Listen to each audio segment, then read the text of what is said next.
வணக்கம். தந்தையின் பாட்காஸ்ட் செய்திகளை வாசிப்பது ஜெபஸ்டின். முதலில் தலைப்புச் செய்திகள். சென்னையில் முதலமைச்சர் ஸ்டாலின் முன்னிலையில் கலைஞர் நூற்றாண்டு நினைவு நாணயத்தை வெளியிட்டார் மத்திய பாதுகாப்புத்துறை அமைச்சர் ராஜ்நாத் சிங். பிரதமர் மோடி தலைமையிலான அரசு மாநிலங்களுக்கு இடையே பாகுபாடு இல்லாமல் வளர்ச்சிக்கான அர்ப்பணிப்போடு செயலாற்றி வருவதாக பெருமிதம். இந்தியாவின் பாதுகாப்பு அரணாக விளங்கிய கருணாநிதிக்கு அமைச்சர் ராஜ்நாத் சிங் நாணயம் வெளியிடுவது மிக மிக பொருத்தமானது என முதலமைச்சர் ஸ்டாலின் பேச்சு. ராகுல் காந்தியை அழைக்காமல் ராஜ்நாத் சிங்கை அழைத்ததன் மூலம் திமுக பாஜக உறவு வெளிச்சத்திற்கு வந்துள்ளதாக எடப்பாடி பழனிசாமி விமர்சனம். கலைஞர் நூற்றாண்டு நினைவு நாணய வெளியீட்டு விழா அரசு நிகழ்ச்சி என்பதால் ராகுல் காந்திக்கு அழைப்பு விடுக்கப்படவில்லை என்று தமிழக காங்கிரஸ் தலைவர் செல்வ பெருந்தகை விளக்கம். திமுக பாஜக தனித்தனி பாதையில் பயணிப்பதாகவும் இரு கட்சிகளும் அரசு விழாவில் பங்கேற்றதை கூட்டணிக்காக என எடுத்துக்கொள்ளக்கூடாது என்றும் முன்னாள் ஆளுநர் தமிழிசை சவுந்தரராஜன் கருத்து. தமிழகத்தில் மருத்துவ படிப்பிற்கான தரவரிசை பட்டியலை இன்று வெளியிடுகிறார் மக்கள் நல்வாழ்வுத்துறை அமைச்சர் மா. சுப்பிரமணியன். 38,000 மாணவர்கள் விண்ணப்பித்துள்ள நிலையில் வரும் 21ஆம் தேதி கலந்தாய்வு தொடங்கும் என எதிர்பார்ப்பு. தமிழ்நாடு அரசு பணியாளர் தேர்வாணையத்தின் தலைவராக எஸ்.கே. பிரபாகர் ஐஏஎஸ் இன்று பதவியேற்கிறார். அவர் டிஎன்பிஎஸ்சி தலைவராக 6 ஆண்டுகள் அல்லது 62 வயது வரை பதவியில் நீடிப்பார் என்றும் தகவல். ஆந்திராவில் பதுங்கியிருந்த மறைந்த ரவுடி ஆற்காடு சுரேஷ் மனைவி போலீசாரிடம் பிடிபட்டதாக தகவல். பகுஜன் சமாஜ் கட்சி மாநில தலைவர் ஆம்ஸ்ட்ராங் கொலை வழக்கில் தொடர்பு உள்ளதா என தீவிர விசாரணை. இஸ்ரேலின் டெல் அவீவ் நகரில் ஆயிரக்கணக்கான மக்கள் அரசுக்கு எதிராக போராட்டம். காசாவுடனான போர் நிறுத்த பேச்சுவார்த்தைக்கு ஒத்துழைப்பு வழங்க வலியுறுத்தல். ஜெர்மனியில் இசை நிகழ்ச்சியின் போது ராட்சத ராட்டினத்தில் பயங்கர தீ விபத்து. 5 பேர் படுகாயமடைந்த நிலையில் 18 பேருக்கு மூச்சு திணறல் ஏற்பட்டதால் பரபரப்பு. இனி விரிவான செய்திகள். சென்னை கலைவாணர் அரங்கத்தில் முதலமைச்சர் மு. ஸ்டாலின் தலைமையில் கலைஞர் நூற்றாண்டு நினைவு நாணயம் வெளியிடும் விழா நடைபெற்றது. இதில் கலந்து கொண்ட பாதுகாப்புத்துறை அமைச்சர் ராஜ்நாத் சிங் கலைஞர் நூற்றாண்டு 100 ரூபாய் நாணயத்தை வெளியிட்டார். பின்னர் பேசிய முதலமைச்சர் ஸ்டாலின் இந்தியாவின் பாதுகாப்பு அரணாக விளங்கிய கருணாநிதிக்கு பாதுகாப்புத்துறை அமைச்சர் ராஜ்நாத் சிங் நாணயத்தை வெளியிடுவது மிக மிக பொருத்தமானது என்று கூறினார். விழாவில் பின்னர் பேசிய மத்திய பாதுகாப்புத்துறை அமைச்சர் ராஜ்நாத் சிங் முன்னாள் முதல்வர் கருணாநிதி நூற்றாண்டு விழாவில் அவருக்கு மரியாதை செலுத்தும் வகையில் அனைவரும் எழுந்து நின்று கரவொலி எழுப்புமாறு கேட்டுக்கொண்டார். மத்தியில் ஆளும் மோடி அரசு மாநிலங்களுக்கு இடையே பாகுபாடு இல்லாமல் வளர்ச்சிக்கான அர்ப்பணிப்போடு செயலாற்றி வருவதாக மத்திய பாதுகாப்புத்துறை அமைச்சர் ராஜ்நாத் சிங் குறிப்பிட்டார். அதற்கு எடுத்துக்காட்டாக உத்தரப்பிரதேசம் மற்றும் தமிழ்நாடு உள்ளதென கூறிய ராஜ்நாத் சிங் இரு மாநிலங்களிலும் பாதுகாப்பு தளவாடங்கள் தயாரிக்கும் தொழிற்சாலைகள் அமைக்க புரிந்துணர்வு ஒப்பந்தம் போடப்பட்டுள்ளது என்று தெரிவித்துள்ளார். முன்னாள் முதலமைச்சர் கருணாநிதி நினைவிடத்தில் மத்திய அமைச்சர் ராஜ்நாத் சிங் மரியாதை செலுத்தினார். சென்னை மெரினாவில் உள்ள கருணாநிதி நினைவிடத்திற்கு சென்ற ராஜ்நாத் சிங்கை முதலமைச்சர் ஸ்டாலின் வரவேற்றார். பின்னர் கருணாநிதி நினைவிடத்தில் உள்ள அருங்காட்சியகத்தையும் ராஜ்நாத் சிங் பார்வையிட்டார். கலைஞர் நூற்றாண்டு நாணய வெளியீட்டு விழாவிற்கு கூட்டணியில் இருக்கும் ராகுல் காந்தியை அழைக்காமல் மத்திய அமைச்சர் ராஜ்நாத் சிங்கை அழைத்ததன் மூலம் திமுக பாஜக உறவு வெளிச்சத்திற்கு வந்துள்ளது என்று எதிர்க்கட்சித் தலைவர் எடப்பாடி பழனிசாமி விமர்சித்துள்ளார். இதனிடையே இந்தியாவில் நாணயம் மற்றும் ரூபாய் நோட்டுகளை வெளியிடுவது ஒன்றிய அரசுதான் என்பதால் பாதுகாப்புத்துறை அமைச்சர் ராஜ்நாத் சிங் பங்கேற்று சிறப்பிப்பதில் எடப்பாடி பழனிசாமிக்கு என்ன பிரச்சனை என்று திமுக எம்பி ஆர். ராசா கேள்வி எழுப்பியுள்ளார். முன்னாள் முதல்வர் கருணாநிதியின் நாணயம் வெளியீட்டு விழாவில் ராகுல் காந்தி கலந்து கொள்ளாதது குறித்து எழுப்பப்பட்ட கேள்விக்கு இந்நிகழ்ச்சியில் அரசியல் கலப்பு இல்லை என தமிழக காங்கிரஸ் தலைவர் செல்வ பெருந்தகை தெரிவித்துள்ளார். திமுக மற்றும் பாஜக ஆகியவை தனித்தனி பாதைகளில் பயணிப்பதாகவும் இரு கட்சிகளும் அரசு விழாவில் பங்கேற்றதை கூட்டணிக்காக என்று எடுத்துக்கொள்ளக்கூடாது எனவும் தமிழிசை சவுந்தரராஜன் தெரிவித்துள்ளார். சென்னை ஐஎன்எஸ் அடையாறில் உள்ள இந்திய கடலோர காவல்படை வளாகத்தில் புதிதாக கட்டப்பட்டுள்ள அதிநவீன கடல்சார் மீட்பு ஒருங்கிணைப்பு மைய கட்டடத்தை பாதுகாப்புத்துறை அமைச்சர் ராஜ்நாத் சிங் திறந்து வைத்தார். அதைத் தொடர்ந்து சென்னை துறைமுகத்தில் மண்டல கடல் மாசு நிவாரண மையம், புதுச்சேரியில் கடலோர காவல்படை விமானதள வளாகம் ஆகியவற்றையும் காணொலி காட்சி மூலம் அவர் திறந்து வைத்தார். இந்நிகழ்ச்சியில் அமைச்சர் தங்கம் தென்னரசு, திமுக எம்பிக்கள் கலாநிதி வீராசாமி, தயாநிதி மாறன் மற்றும் இந்திய கடலோர கடற்படை அதிகாரிகள் உள்ளிட்டோர் கலந்து கொண்டனர். இந்திய கடலோர காவல் படையின் தலைமை இயக்குநர் ராகேஷ் பால் சென்னையில் உயிரிழந்தார். அவருக்கு திடீரென மாரடைப்பு ஏற்பட்டதால் சென்னை ராஜீவ்காந்தி அரசு மருத்துவமனையில் அனுமதிக்கப்பட்ட நிலையில் சிகிச்சை பலனின்றி ராகேஷ் பால் உயிரிழந்தார். அவரது உடலுக்கு மத்திய பாதுகாப்புத்துறை அமைச்சர் ராஜ்நாத் சிங், முதலமைச்சர் ஸ்டாலின் உள்ளிட்டோர் நேரில் அஞ்சலி செலுத்தினர்.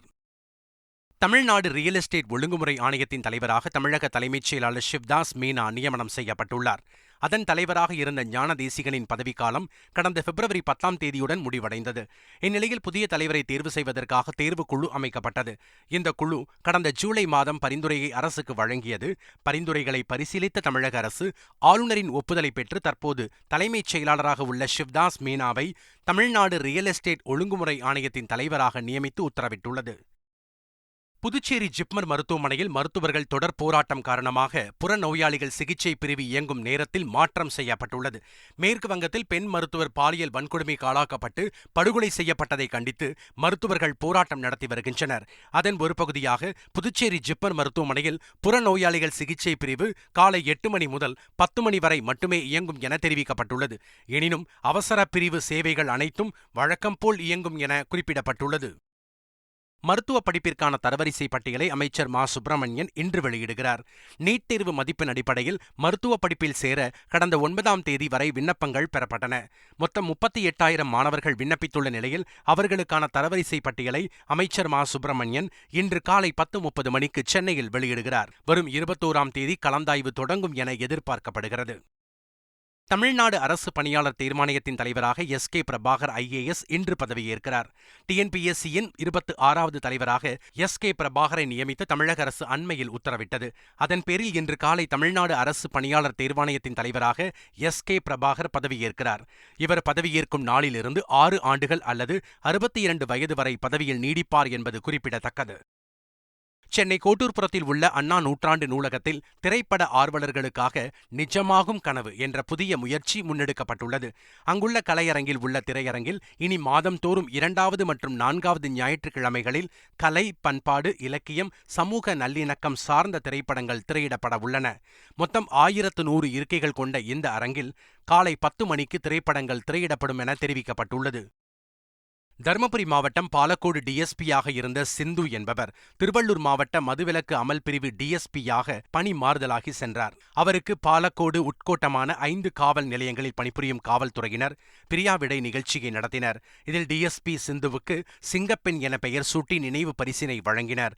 இந்நிகழ்ச்சியில் காவல் ஆய்வாளர்கள், உதவி ஆய்வாளர்கள், எழுத்தர்கள் மற்றும் 100க்கும் மேற்பட்ட காவலர்கள் திரளாக கலந்து கொண்டனர். திருப்பூர் மாவட்டம் ஊத்துக்குளி அருகே ஆடு திருடிய 2 போலீசாரிடம் ஒப்படைக்கப்பட்டனர். பாப்பாத்தி என்ற பெண் இரட்டை கிணறு அருகே ஆடு மேய்த்துக் கொண்டிருந்தார். அப்போது இருசக்கர வாகனத்தில் அங்கு வந்த மணிகண்டன் மற்றும் பாலகிருஷ்ணன் ஆகியோர் பாப்பாத்தியை கீழே தள்ளிவிட்டு ஆட்டை திருடிச் சென்றனர். இதையடுத்து அக்கம்பக்கத்தில் இருந்தவர்கள் ஆட்டை திருடிய 2வரையும் துரத்தி பிடித்து சரமாரியாக தாக்கி போலீசாரிடம் ஒப்படைத்தனர். இருவரிடம் போலீசார் விசாரணை மேற்கொண்டனர். சிவகாசி அருகே வெம்பக்கோட்டையைச் சேர்ந்த பட்டாசு வணிகர் குருவராஜ் என்பவர் தனது வீட்டின் மாட்டுத் தொழுவத்தில் அனுமதியின்றி பட்டாசுகளை இருப்பு வைத்துள்ளார். இந்நிலையில் மாட்டுத் தொழுவத்தின் மேற்கூரையில் வெல்டிங் பணி நடைபெற்ற போது தீப்பொறிப்பட்டு பட்டாசுகள் வெடித்தன. இதில் அங்கு பணியில் இருந்த குருவையா மற்றும் கார்த்திக் ஆகியோர் படுகாயமடைந்தனர். அவர்கள் சிவகாசி மருத்துவமனையில் அனுமதிக்கப்பட்டனர். அங்கு முதலுதவி சிகிச்சை அளிக்கப்பட்டு மதுரையில் உள்ள தனியார் மருத்துவமனையில் மேல் சிகிச்சைக்காக அனுப்பி வைக்கப்பட்டனர். இந்த விபத்து குறித்து போலீசார் வழக்கு பதிவு செய்து விசாரணை நடத்தி வருகின்றனர். பகுஜன் சமாஜ் கட்சி மாநில தலைவர் ஆம்ஸ்ட்ராங் கொலை வழக்கில் மறைந்த ரவுடி ஆற்காடு சுரேஷ் மனைவியிடம் போலீசார் விசாரணை செய்து வருகின்றனர். ஆற்காடு சுரேஷின் நினைவு நாளான நேற்று ஆந்திராவில் பதுங்கியிருந்த அவரது மனைவி போலீசாரிடம் சிக்கினார். அவருக்கும் ஆம்ஸ்ட்ராங் கொலைக்கும் ஏதேனும் தொடர்பு உள்ளதா என்ற கோணத்தில் செல்போனை ஆய்வு செய்து போலீசார் விசாரணை மேற்கொண்டு வருகின்றனர். ஆம்ஸ்ட்ராங் கொலை வழக்கில் இதுவரை 23 நபர்கள் கைது செய்யப்பட்டுள்ளனர். இவ்வழக்கில் தலைமறைவாக இருந்து வரும் ரவுடி சம்பு செந்தில் மற்றும் சிசிங் ராஜா ஆகிய இருவரையும் தனிப்படை போலீசார் தீவிரமாக தேடி வருகின்றனர். வேலூர் மாவட்டம் கேவிக்குப்பம் அருகே வழி தவறி வந்த புள்ளிமான் குட்டி கிணற்றில் தவறி விழுந்தது. பில்லாந்துப்பட்டு கிராமத்தைச் சேர்ந்த வெங்கடேசன் என்ற விவசாயிக்கு சொந்தமான 50 அடி ஆழ தரை கிணற்றில் தண்ணீர் தேடி ஊருக்குள் வந்த புள்ளிமான் குட்டி தவறி விழுந்தது. தண்ணீரில் தத்தளித்த மான்குட்டியை விவசாயி வெங்கடேசன் பாதுகாப்பாக மீட்டார். தகவலறிந்த வனத்துறையினர் மான்குட்டியை வடுகன்தாங்கல் வனக்காப்பு காட்டில் கொண்டு சென்று விட்டனர். கடையநல்லூர் கிருஷ்ணாபுரம் பகுதியில் பணம் வைத்து சூதாடிய 12 பேரை போலீசார் கைது செய்தனர். தங்கராஜ் என்பவருக்கு சொந்தமான இடத்தில் சட்டவிரோதமாக பணம் வைத்து சூதாடுவதாக கிடைத்த தகவலை அடுத்து போலீசார் அங்கு விரைந்தனர். அப்போது சீட்டு விளையாடிக் கொண்டிருந்த 12 பேரை போலீசார் கைது செய்தனர். மேலும் அவர்களிடமிருந்து 9 செல்போன்கள் மற்றும் 1,15,000 ரூபாய் மற்றும் ஒரு இருசக்கர வாகனம் ஆகியவற்றை போலீசார் பறிமுதல் செய்தனர். மாமல்லபுரம் அருகே உள்ள திருவிடந்தையில் 4 நாட்கள் நடைபெற்ற சர்வதேச பட்டம் விடும் திருவிழா நிறைவடைந்தது.